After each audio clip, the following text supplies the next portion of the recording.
آپ کوئی نہ کوئی غلط کام کیا ہے جس کی وجہ سے آپ کو آف لوڈ کیا گیا ہے، جس کی وجہ سے آپ کو نکالا گیا تھا، جس کی وجہ سے آپ کو پلین میں بیٹھنے کی اجازت نہیں دی گئی تھی، تو وہ آپ کی جتنی تفتیش آپ کی کرنی چاہیے اس سے 10 گنا تفتیش کریں گے. ہو سکتا ہے آپ کے ڈپوٹیشن کے چارٹ ہو جائے معاملہ، اتنا زیادہ سنگین ہو جاتا ہے. یہ آف لوڈ کی اسٹیمپ صرف یہ نہیں ہے کہ آپ کے لاکھوں روپے ضائع ہو گئے. میں پھر یہ لوگوں کو یہ سمجھا رہا ہوتا ہوں کہ یار یہ اتنا سنگین قسم کا معاملہ ہے، اپنے تمام پیپرز پورے رکھیں. تو لوگ کہتے ہیں بھائی کتنے پیپر پورے رکھیں، جتنے ہیں اتنے ہیں، گھر کے پیپر بھی لے جائیں، گاڑی کے پیپر بھی لے جائیں، ساری چیزیں لے جائیں وہاں پہ. اور پھر کچھ لوگوں نے کہا کہ بھائی میرے پاس تمام چیزیں موجود تھیں، ہر چیز موجود تھی. مجھے کہا آپ کو جانے کی اجازت نہیں ہے کیونکہ آپ کے جو جاب ہے وہ ایک سرٹیفائیڈ ہوتا ہے، مطلب انٹرنیشنل سرٹیفیکیشن ہوتی ہے، اس کے انڈر آپ کی جاب نہیں آتی امپلائمنٹ سرٹیفیکیشن کی. اس نے کہا سر جی ایسا کوئی معاملہ نہیں ہے، میں آپ کو اپنی کمپنی سے بات کرا سکتا ہوں، میرے پاس ای میلز موجود ہیں، ہر چیز ہے میرے پاس، اور میں وہاں پر جاب ہی کر رہا ہوں، مجھے جاب مل چکی ہے وہاں پہ، میں وہاں جانا چاہتا ہوں. انہوں نے کہا نہیں. اچھا پھر جب سیکنڈ انسپیکشن پہ گیا تو اس نے کہا کہ مجھ سے 1.5 لاکھ روپے مانگے گئے اور آتے آتے 80,000 تک آ گئے کہ چلو یار 80,000 ہی دے دو، 80,000 میں تمہیں جانے دیں گے. اس نے کہا یار میں کیوں دوں 80,000 آپ کو. اچھا اس کو لگا کہ شاید کیونکہ تمام چیزوں، اس کو بھی کانفیڈنٹ تھا کہ یار میری چیزیں پوری ہیں، اور اس کو لگ رہا تھا کہ صرف رشوت مانگی جا رہی ہے، ہو سکتا ہے اگر میں دوں گا تو جانے دیں گے، نہیں دوں گا تب بھی جانے دیں گے. یہ شاید کہہ رہے ہیں نا کہ جیسے کہ آپ بھاگتے ہوئے چور کی لنگوٹی صحیح، وہ والا حساب ہے کہ یار کچھ نہ کچھ تو مل جائے. اس نے کہا یار میں تو نہیں دوں گا آپ کو. آف لوڈ کی اسٹیمپ لا کے اس کو پاسپورٹ دے دیا. اب واللہ علم یہ جو لوگ بتا رہے ہیں، بیان کر رہے ہیں، چیزیں بتا رہے ہیں، اوبیسلی جھوٹ کیوں بولیں گے یار. پہلا سوال یہ، اپنے پاسپورٹ کی پکچرز دکھا کے اس میں آف لوڈ کی سٹیمپ لگا کے جھوٹ کیوں بولے گا انسان. لوگوں کے لیے مشکلات بہت زیادہ ہو گئی، لوگوں کے لیے پریشانیاں بہت زیادہ ہو گئی ہیں. لوگوں کا پہلے باہر جانا پہلے ویزا لینا مشکل ہوتا تھا، اب ویزا لینا اتنا مشکل نہیں ہے، باہر جانا مشکل ہو چکا ہے. اچھا اب دوسری سائڈ کی بھی سن لیجئے. ایک کہانی یہ بھی نکل کر آئی سورسز نے، مطلب ہوتا ہے نا ہمارے سب جگہوں سے بات چیت ہوتی ہے، سلام دعا ہوتی ہے، بات کر ہوتے ہیں.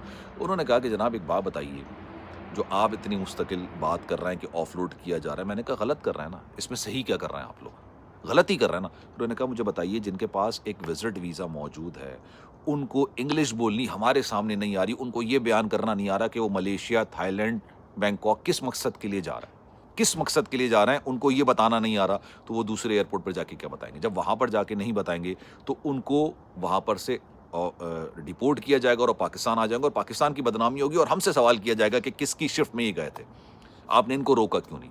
تو میں نے کہا بھائی وزٹ ویزا پھر بھی چلیں کافی حد تک سمجھ آ جاتا ہے کہ بندہ جو بول نہیں رہا، سمجھ نہیں رہا، جس کو پتہ نہیں ہے، جس نے وزٹ نہیں کیا، جس نے اپنے برابر والے شہر میں نہیں گیا، وہ اگر دوسرے ملک میں جا رہا ہے، چلیں اس بات کو کافی حد تک سمجھ آتا ہے. جن کے پاس جاب ویزا موجود ہے یار، جو اسپاؤس ویزے پہ جا رہے ہیں، کبھی آپ کہہ رہو کہ یار پاسپورٹ صحیح نہیں ہے.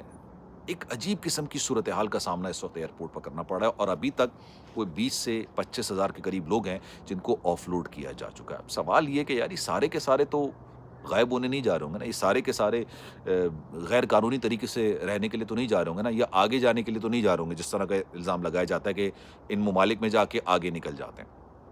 کچھ ممالک ایسے ہیں جو کہ بڑے شدید گرے لسٹ میں ہیں، کچھ ہمارے شہر ایسے ہیں، جیسے میرے پاس لسٹ لکھی ہوئی تھی، دو تین شہر ایسے تھے پنجاب کے جو مستقل گرے لسٹ میں ہیں کہ اگر آپ کا پاسپورٹ وہاں سے بنا ہوا ہے اور آپ ان ممالک میں ٹریول کرنا چاہتے ہیں تو آپ کو جانے کی اجازت نہیں دی جائے گی. کیوں؟ کیونکہ اس علاقے کے، اس شہروں کے جو لوگ ہیں وہ جا کے آگے غیر قانونی طریقے سے قیام کرتے ہیں، جو ویزا جس مقصد کا ہوتا ہے وہ ویزا حاصل نہیں کرتے ہیں، مطلب ویزا حاصل کرنے کے بعد اس کے مقاصد وہ نہیں ہوتے، کچھ اور مقاصد ہوتے ہیں. اس طرح کی چیزوں کا سامنا لوگوں کو کرنا پڑ رہا ہے.